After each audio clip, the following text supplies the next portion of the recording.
Hi everybody. This is my video on basically kind of a recap of what's in the syllabus. Rather than presenting this to you on the first day and you guys sitting through a bunch of presentations that are kind of boring, I figured what I would do is make a little graphic organizer of all the things that are really important on the syllabus to let you know. And here's basically everything in a nutshell. So I am going to explain some things in the video. Not everything's written down. So what I'd like you to do is take the graphic organizer that you have, and you're going to be writing this in. We will have a little bit of a quiz, a very small quiz, on Tuesday. Don't quote me on the day. The next Tuesday after school starts, we will have a quiz. Okay, so I have two classroom rules, and they're critical rules. I'd rather, instead of making a list of a bunch of rules, I'd rather give you two rules that if you're following the rules, you're probably good on everything else. The first rule is to respect the speaker. When we're in classroom discussion mode, we all need to be listening to one person, whether that's me or that's another student. We all need to be listening to the same person. And it's not necessarily just the teacher, it's whoever is speaking, whoever has the floor. And we will not be doing classroom discussion all the time. In fact, most of the time you'll be in groups working on problems. But there will be times when we have to kind of take a step back and say, okay, let's all collect ourselves, and respecting the speaker is critical. The second rule is to participate. And we're going to be talking a lot about what participation means. Participation is the #1 factor, I think, in a successful class. And you're going to learn the most if you participate. So we're going to be talking a lot about what that means. And if you're participating, the other thing about participation is that if you're participating, you're probably not breaking some other silly rule like, not doing your work or, fooling around in class. If you're participating in class, you're not breaking some other rule that I would have to list. All right. Consequences. Now, hopefully we will not have to be dealing with consequences. But I will nevertheless lay them out. Obviously, if something comes up and I need to let you know, I will let you know.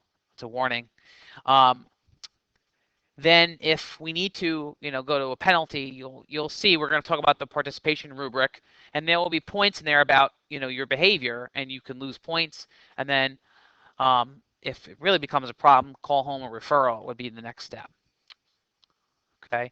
I have a rule about the bathroom, if you want to call it a rule, or it's sort of a procedure. One person in the bathroom at a time. Simple as that. When someone comes back, you can go. You do need to, I would appreciate if you asked me if you can go. Please bring in 24 mechanical pencils. You can bring them in. I will be checking to see that everyone's brought these in by Tuesday the 8th. In fact, that'll be your syllabus quiz as well. That's the date for your syllabus quiz also, okay, which will just be a very quick, really an easy 100 quiz grade if you follow the syllabus in this video. 24 mechanical pencils. What I do is I keep them in the classroom so that we can use them as the year goes on. Some of you think I'll be crazy. Why is he collecting so many pencils? You will see by the end of the year we will have used almost all of them, if not all of them. Whoops. Okay. Okay. All right. 85 stands for the percent of your grade based on assessments, tests, quizzes, etc. So that'll be percent of most of your grade is based on tests and quizzes, but 10% of your grade will be based on participation rubrics, which we will be talking about. You'll be filling out a rubric roughly, at the beginning it's a little more frequent, but roughly twice a quarter that kind of captures your participation. We're going to do a little bit more frequently at the beginning of the year. And you will get feedback from me on your participation. And 5% of your grade is based on homework completion. This is very easy, all right? So you start off with 100 on your homework grade, and 10 points are taken off for every homework that's not in on time.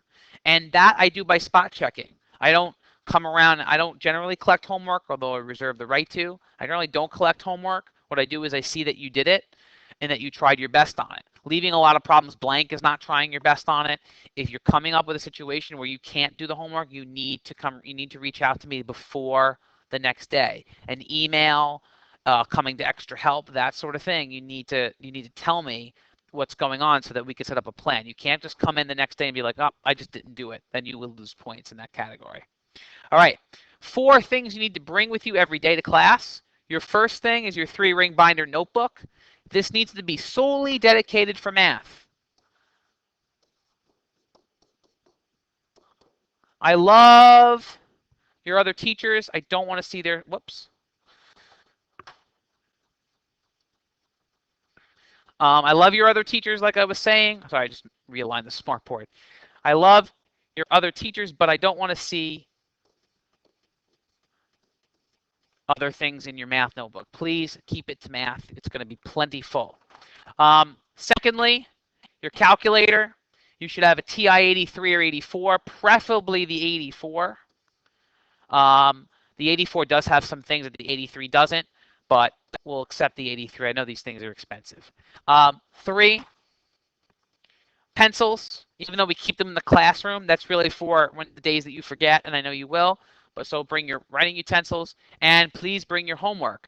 Most classes will start with a discussion of the homework that you're having in groups. If you don't bring the homework, it's going to be tough for you to be participating in that discussion. We have one mission, and the goal of, in my opinion, the goal of any math classroom is not necessarily learning the math. It's really learning about how to think and how to think in a better way, how to think more efficiently, how to think with more fluidity, how to generalize something, how to take a rule and apply it to a specific situation. Mathematical thinking is what we're going to try to achieve. And I mean that sincerely. Math is not about memorizing, it's about thinking. Math is about taking a logical approach to problem solving. And that's going to be the most important thing that we do this year. And every lesson that I teach, I come from that perspective. I come from a perspective of thinking mathematically.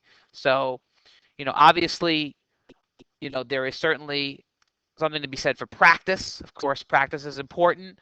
Of course, memorizing some basic facts is important, but thinking is critical. And that's where we need to go with this course. And I hope that we're all on this mission together, and I hope we have a great year. And everything that we do will come back to this mission of learning how to think and think mathematically. Thanks.